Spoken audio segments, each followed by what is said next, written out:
మావోయిస్టులు కూడా వాళ్ళు కూడా మేము చర్చలకు సిద్ధం అని చెప్తా ఉన్నారు. మేము చర్చించడానికి సిద్ధంగా ఉన్నాము, చర్చలకు సిద్ధము, శాంతియుతంగా మాట్లాడుకుందాము, మేము కూడా కాల్పులను విరమించుకుంటున్నాం అని చెప్పేసి వాళ్ళు చెప్పడం జరిగింది. ఒకసారి ఈ లెటర్ చదువుతా చూడండి మీరు. ఇక భారత communist party Maoist party Telangana రాష్ట్ర కమిటీ ఒక లేఖ విడుదల చేసింది. ఏమని విడుదల చేసింది? మేము కాల్పులను విరమించుకుంటున్నాము, ఒక 2 నెలల పాటు దాన్ని వాయిదా వేసుకుంటున్నాము, మీరు శాంతి చర్చలు చేయండి, మేము రెడీగా ఉన్నాము అని చెప్తా ఉన్నారు. కానీ మన వాళ్ళు ఏం చెప్తా ఉన్నారు? మన కేంద్ర ప్రభుత్వం కానీ లేకపోతే ఈ ప్రత్యేక దళాలు కానీ ఇవన్నీ ఏం చెప్తా ఉన్నాయి? ఇవన్నీ మేము లేదు మేము ఆపం అని చెప్పేసి మన బండి సంజయ్ లాంటి వాళ్ళు చెప్తా ఉన్నారు. మొత్తం వేసేస్తాం తప్ప, చంపుతాం తప్ప మేము ఆపము, చర్చించము అని చెప్తా ఉన్నారు. వాళ్ళు చర్చిస్తామని చెప్తా ఉన్నారు కదా. వాళ్ళు మేము మాట్లాడతాము, మా తుపాకులను మొత్తానికి మేము వదిలేసి వస్తాము, జనజీవన స్రవంతిలోకి వచ్చేస్తామని వాళ్ళు చెప్తా ఉన్నారు, ప్రకటిస్తా ఉన్నారు. అదే లేఖ ఇది. ఒకసారి చూడండి.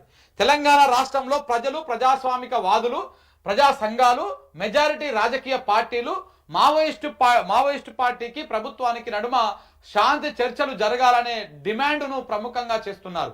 దీనిని దృష్టిలో పెట్టుకొని మా నుండి 6 నెలల వరకు కాల్పుల విరమణను పాటిస్తున్నామని ప్రకటిస్తున్నాం. 6 నెలల దాకా, ఇవాళ నుంచి 6 నెలల దాకా మేము ఎలాంటి కాల్పులకు పాల్పడమని చెప్పేసి మావోయిస్ట్ పార్టీ ప్రకటించింది. ప్రియమైన కామ్రేడ్స్ మరియు ప్రజలారా, గత కొంతకాలంగా మా పార్టీకి ప్రభుత్వానికి నడుమ శాంతి చర్చలు జరపాలనే డిమాండ్ను మొదట తెలుగు రాష్ట్రాల్లో ప్రారంభించారు. దానిలో భాగంగా శాంతి చర్చల కమిటీ ఏర్పడింది. దేశవ్యాప్తంగా కొన్ని వందల సంఘాలు, వ్యక్తులు, ప్రముఖులు, ఈ పార్టీలు ఇదే డిమాండ్ చేస్తున్నారు. కాంగ్రెస్ పార్టీ చర్చల విషయాన్ని పార్టీ అంతర్గతంగా చర్చించి నిర్ణయం తీసుకుంటామని చెప్పారు. సిపిఐ ఖగార్ ఆపరేషన్ను రద్దు చేసి శాంతి చర్చలు జరపాలని ముందుగానే రాష్ట్ర వ్యాప్తంగా కార్యక్రమాలు నిర్వహిస్తున్నది. ఆ కార్యక్రమంలో మిగతా వామపక్ష పార్టీలన్నీ పాల్గొన్నాయి. బీఆర్ఎస్ పార్టీ కూడా తమ రజతోత్సవ సభలో శాంతి చర్చలు జరపాలని తీర్మానం చేసింది.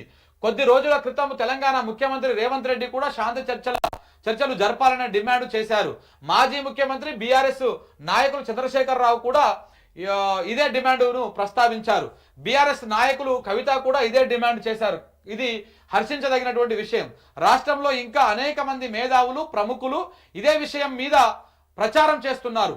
అన్ని వామపక్ష పార్టీలు ఇదే డిమాండ్ మీద పెద్ద ఎత్తున కార్యక్రమాలు చేస్తున్నాయి. చర్చల ప్రక్రియ అనేది రాష్ట్రంలో మరియు దేశంలోనూ ఒక ప్రజాస్వామిక వాతావరణాన్ని తీసుకువచ్చే ప్రయత్నంగా అర్థం చేసుకోవాలి. ఈ ప్రయత్నాలకు సానుకూలత కలిగించేందుకు మా నుండి ఈ కాల్పుల విరమణను ప్రకటిస్తున్నామని చెప్పేసి అధికార ప్రతినిధి మావోయిస్ట్ పార్టీ తెలంగాణ శాఖ అధికార ప్రతినిధి జగన్ నుంచి ఒక లేఖ వచ్చింది.